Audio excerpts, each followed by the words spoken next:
Hi, I'm Shelly Ibach, President and CEO of Sleep Number Corporation, and my average SleepIQ score is 82. We're here today to discuss the future of connected sleep health and its growing role on health, research, and preventative care. We have highlighted the importance of intersections between health, consumer, and technology for years. The value added outcomes are becoming more attainable. Today, consumers have access to an abundance of digital tools and data to better inform them about their health in real time. As a company with purpose, Sleep Number is playing the leading role in the future of connected sleep health and its impact on society. Here at CES, we are unveiling the new 360 smart beds with advanced sensing and response capabilities, which are proactively assessing an individual's sleep health over time, responding to their changing needs to ensure their highest quality sleep throughout all of their life stages. The 360 smart beds, machine learning, and artificial intelligence can identify out of norm events and pattern changes, potentially detecting illness and alerting a sleeper to possible health condition, including insomnia, sleep apnea, and cardiac events. The advent of this digital health platform and the billions of biometric and sleep data points we're collecting is enabling breakthrough research on a global scale. Partnerships with some of the world's leading healthcare institutions and researchers proves that the 360 smart beds are an innovative device for sleep science and research and offer an accurate and robust data collection platform.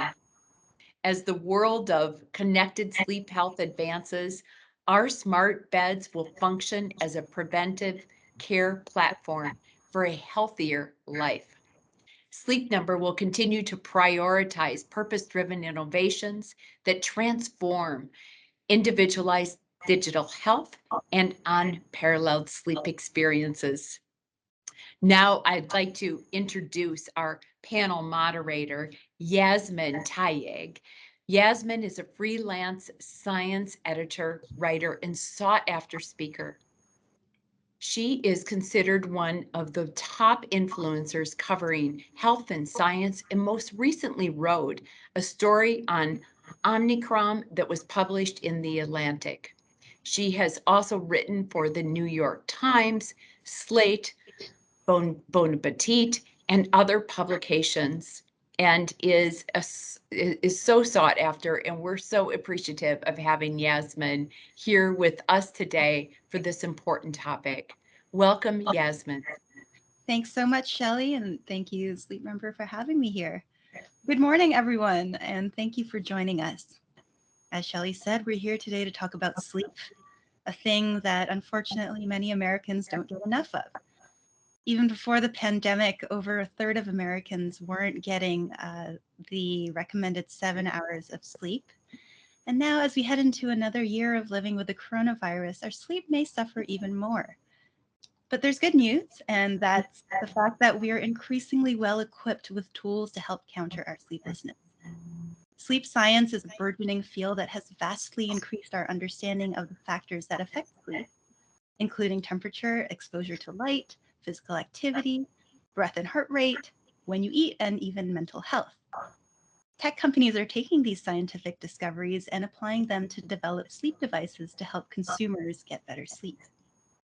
For the most part, this tech involves gathering data about how people actually sleep, looking at many of the same factors that sleep scientists are looking at. Over time, the sleep data can reveal patterns in our sleep habits that the user can then act on to improve their sleep. For example, if the data show that you sleep more soundly when your body temperature is cooler, maybe it's time to invest in a lighter duvet. Of course, the best devices are the ones that can track this data reliably, seamlessly, and most importantly, accurately. highly accurate sleep tracking isn't just great for consumers, but also for sleep scientists who can use these large data sets generated by these devices to further understand why sleep problems arise and how to fix them.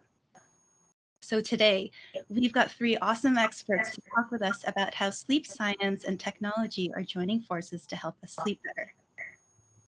First up, we've got Dr. Phyllis Zee, Director of the Center for Circadian and Sleep Medicine and Chief of Sleep Medicine at Northwestern University. Hi, Dr. Zee. Hello. I'm really excited about being part of this panel because sleep is what I love.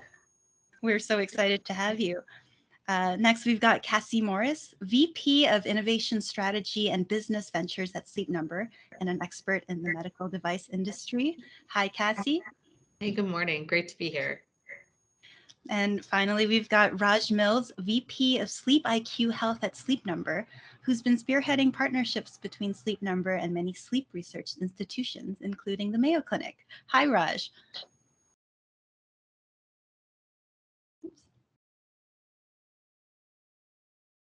Hi, Yasmin. Great to be here. So good to have you, and welcome everybody. Let's kick off our conversation with a very fundamental question about sleep, which I will direct to our sleep expert, Dr. Zee. Dr. Zee, why is sleep so important to our overall health? Well, there's plenty of data now to show that sleep is really a crucial biological process that regulates almost every function of our brain and body. It's really, I can think of it as really an essential determinant of human health and performance because sleep has been shown to restore energy, promote healing, boost immune system, as we mentioned earlier during this COVID era is really, really important, cardiovascular function and immunity. And it really affects all our behaviors, including when we sleep, when we eat, how much we eat, and even our physical activity levels. There's a lot of data now evolving from population studies and laboratory studies that show that sleep deficiency, usually we think about that as not getting enough hours of sleep. It's true. It increases the risk of many of our most common disorders like diabetes, heart disease, and even dementia, something that with the aging population we're very, very concerned about. But it's really not just only about the number of hours that you sleep, but the quality of sleep that is important. And that is something that in our scientific world, in many ways, we're challenged to really define sleep quality and improve that overall. Well, what do we know so far about the factors that affect sleep quality? Well, we know that sleep is really a dynamic process. The brain activity undergoes different stages from light sleep to deeper stages of sleep, what we'll call slow wave sleep. There are changes in the metabolic activity of the brain, but also of the body. And especially this deep or slow wave sleep is quite interesting because it's perhaps the most restorative type of sleep for all tissues. It's been shown to really regulate blood pressure, metabolism, memory. What's really kind of neat is this finding that when you decrease slow wave sleep, you not only decrease its ability of sleep to restore function, but also that sleep actually helps get rid of the body and the brain's waste products. So it's in some ways also detoxifying. So the benefits of really good sleep are really relevant to our current situations, as already mentioned, during the COVID pandemic, as you mentioned, Yasmin, that, insomnia is much more prevalent during this time. And thus, I think really highlights the importance of good quality sleep. It sounds like to study sleep quality, there are all sorts of metrics that need to be tracked, and that can't be very easy. What are the sort of challenges that scientists face in measuring sleep quality? The challenges really are because the way we're measuring sleep quality requires in laboratory studies, measuring brain waves, for example, and heart rate. And that really limits our ability to be able to measure sleep quality day after day and track sleep quality across multiple days and be able to relate that back to health parameters, whether it's cardiovascular function or memory function, etc. So really that's our challenge, is the lack of our ability to scale sleep measures, but also to be able to track that on a daily basis. Because at the end of the day, if you can track it on a daily basis, it's going to be more accurate, and you're going to be getting a vast amount of data that you can now use to really develop applications to improve sleep quality. Right. Well, it sounds a lot like sleep quality is something that Sleep Numbers tech can really help out with, which brings me to my next question for Raj. How is Sleep Number impacting sleep quality? Yes, happy to speak to that. So as Dr. Z just pointed out, the most important purpose of the technology and innovation is to improve sleep quality and therefore improve health and ultimately improve lives. This is the driving factor for what we do at Sleep Number and why the Sleep Number 360 smart bed platform is designed not only to sense, but actually adjust with sleepers to provide great quality sleep every single night and throughout the lifetime of the sleeper. Um, and as Shelley noted earlier, the smart bed platform enables broad-based research due to the accurate, the real world, and the continuous nature of the data and the data capture of billions of biometric and sleep data points. And Dr. Z also pointed out that sleep research has traditionally been solely dependent on data capture mechanisms that often represent self-reported or static points in time or in environments which disrupt the natural sleep experience itself. This smart bed platform, however, provides a longitudinal view within the sleeper's own environment. We also see high consumer engagement with the platform because the data is collected effortlessly. In other words, the sleepers don't have to wear or charge anything, but rather just go to sleep. And this is important because the high engagement reinforces the continuity of data for each sleeper. Yeah. Go ahead. Well, I was just going to say one of the very cool things about Sleep Numbers technology is you really just go to sleep and over time amass this like enormous data set that scientists have been trying to get at for so long. So I think that could potentially be very cool and very useful for scientists. Absolutely. Leveraging the smart bed platform in combination with in-lab research with renowned researchers will accelerate the scientific understanding of sleep health and the implications to society. As an example, at Sleep 2021, we presented our study evaluating sleep data for COVID positive sleepers.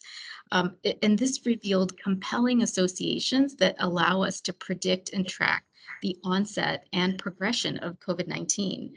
At World Sleep 2022 Congress, we'll be presenting our analysis from two studies. One will discuss how brainwave activity and heart rate variability in people with insomnia differ from those who are healthy sleepers. And the second will discuss how we use the time interval between individual heartbeats to detect a sleeper's sleep stage, whether or not they're in deep sleep, as Dr. Z mentioned, whether or not they're in a restorative state, or whether or not they're in REM. So just amazing work. Yeah, I mean, it looks like we're really making big strides in being able to track sleep quality without any of the very complex lab equipment that Dr. Z was talking about. Absolutely. And, Sleep Number is also proud to partner with incredible health and research organizations such as the Mayo Clinic.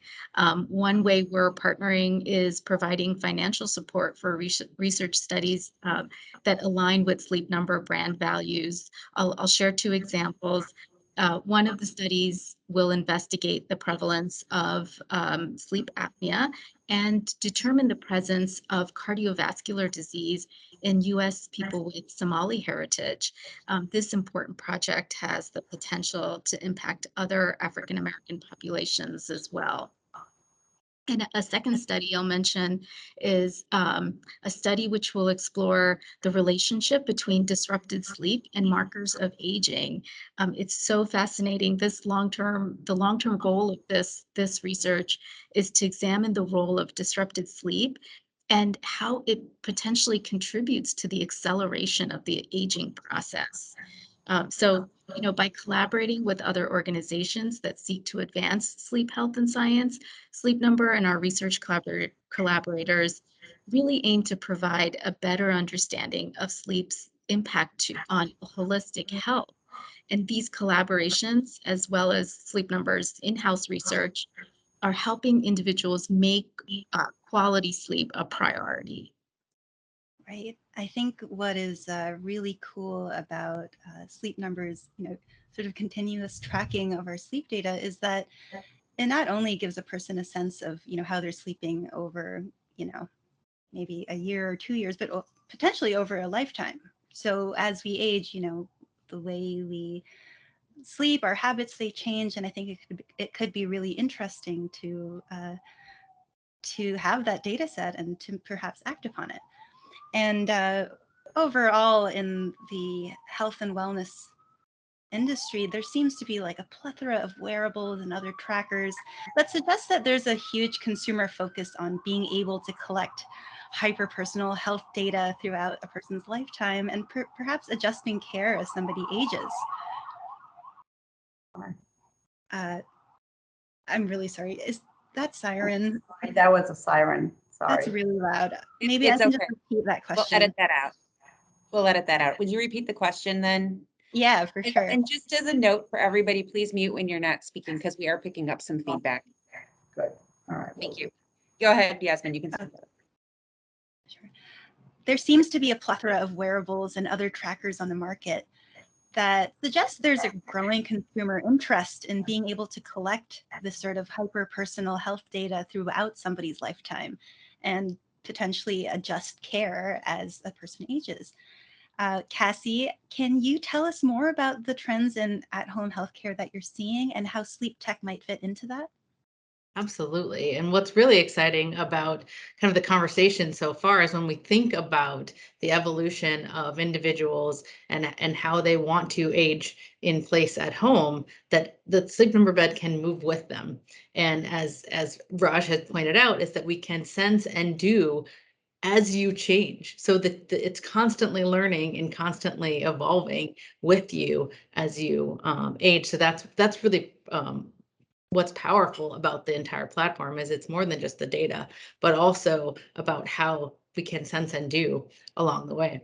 But to your particular question, when we think about connected sleep health, it's really certainly evident here at CES that we see significant proliferation in the digital health solutions and the technologies that are really demonstrating that digitization and consumerization of healthcare is really upon us. And we know that that industry has been propelled by the fact that consumers are taking a much more proactive and preventative role in their health and well-being, and they're searching for the personalized tools that keep them effortlessly connected and informed about their health, but also can help them and guide them to live their best lives and get their very best sleep. But in living those lives, they want to stay and maintain their identity as individuals and as people and not patients. And that's really enabled by this technology at home and being able to transition and manage different stages of life at home and empowered to do so by technology and with the data, but how the technology and the data come together. And what's really exciting about when we think about the context of healthcare, healthcare is really hallmarked by episodic visits to your healthcare provider. And there's little to no insight in the time in between when your health fluctuates. And we know your health fluctuates for all the reasons we've talked about, a lot to do with how you're sleeping. And so consumers and healthcare providers are really looking to data and platforms to fill the gap And that's what's really exciting about our platform, is we have the unique capability to fill that gap and the time in between the healthcare visits with the continuous data just by going to sleep. Again, we have no issue with compliance, because all you have to do is get in bed and pull up your sheets, and the rest comes along for the ride.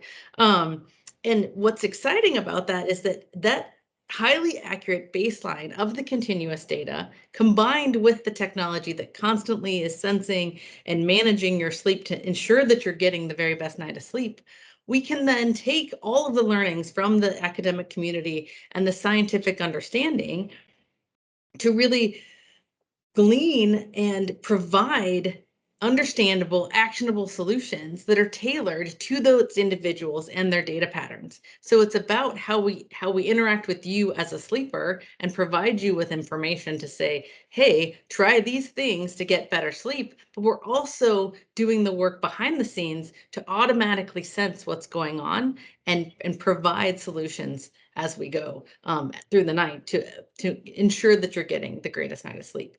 That So sounds, oh, yeah, please.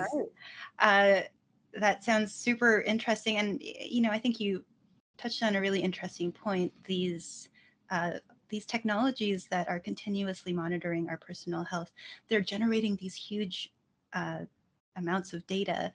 And I think the important thing to ask with all of this is, like, what do we do with it? The average person may not know.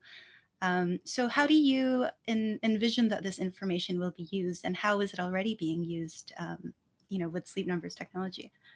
So I will start with an example of a customer and the experience that they shared with us, that the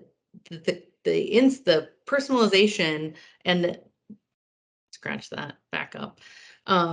When we think of when we had it, I'll start with a customer that shared with us an experience where she was engaging with her data and the continuous data and looking at her own baseline, and saw that she had a significant and prolonged reduction in her heart rate and her respiratory rate over time.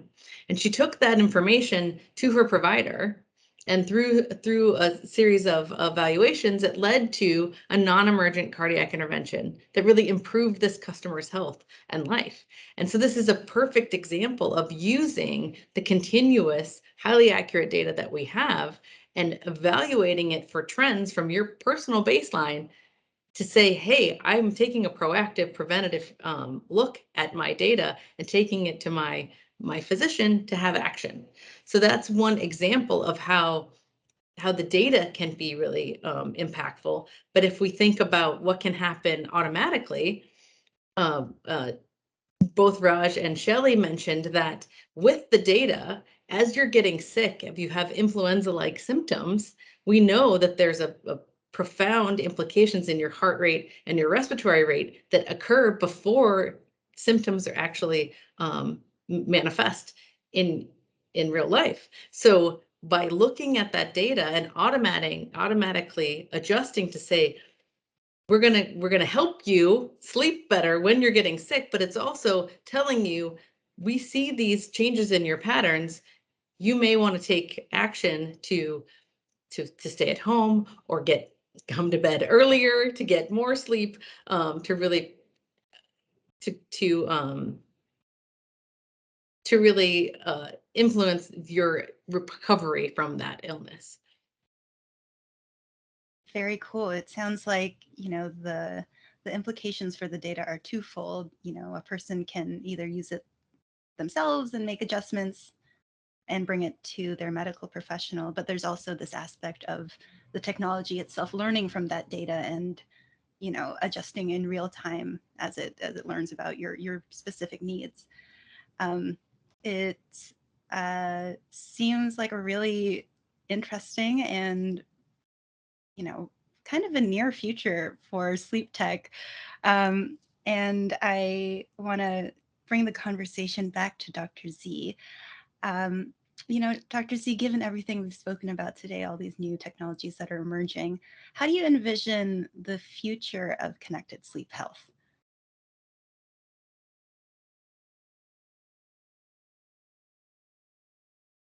Dr. Zee? Dr. Zee, you're on mute. Yes, thank you, Yasmin. I think that this has been really an exciting panel discussion. I've learned so much. These developments in technology and those that we mentioned with Sleep Number really, I think for the first time, at least in my opinion, seems to really indicate that we are now ready to more accurately measure sleep. And when you think about sleep as a window to health, we can think about these technological advances as a window to sleep measurements. So one of the challenges that Cassie mentioned was, how do we take this vast majority of data, right, that we're collecting, and now really build programs and applications to really directly track the health of individuals, sleep, and other parameters of health, and be proactively preventing poor health and poor sleep across the lifespan. I think this is amazing. And the exciting thing is, imagine now that is probably right here, a living environment, whether it's your daytime environment or your nighttime environment, where sensors are capable of measuring physiology, heart rate, for example, or temperature, and the environmental sensors can measure the environment, and they can interact with each other in real time to give you that feedback, to give you that connectivity between sleep, health, activity, and that of the technology. So I think this is going to be amazing. And if it can be done effortlessly, or without much effort, even better. Thank you so much, Dr. Z. It seems like we've got an interesting future ahead, and I'm looking forward personally to sleeping more than 7 hours a night, which I can't promise I do all the time. That brings us to the end of our conversation. To all of our panelists, thank you so much for being here. This has been really a fascinating conversation about the future of sleep science and technology. Here, I will pass the mic back to Sleep Number's President and CEO, Shelly. Well, thank you very much. You can, see, first of all, I guess I would say you can see that future of connected sleep health is much closer than you all probably even imagine. So it's so exciting, and exciting for us to be here at CES helping people understand how attainable that future of connected sleep health is. And you can understand why Sleep Number's leadership is so important in this area. Consumers need quality sleep to support their health, and they need it to be straightforward and effortless. All of us at Sleep Number and our partners are passionately dedicated, and I hope that came through today, to improving the overall health and well-being of society through higher quality sleep. Thank you, Yasmin. Thank you, Dr. Z, Cassie, and Raj for this lively conversation. And thank you all for joining us today. For more information, visit sleepnumber.com/science. And remember, sleep well, dream big.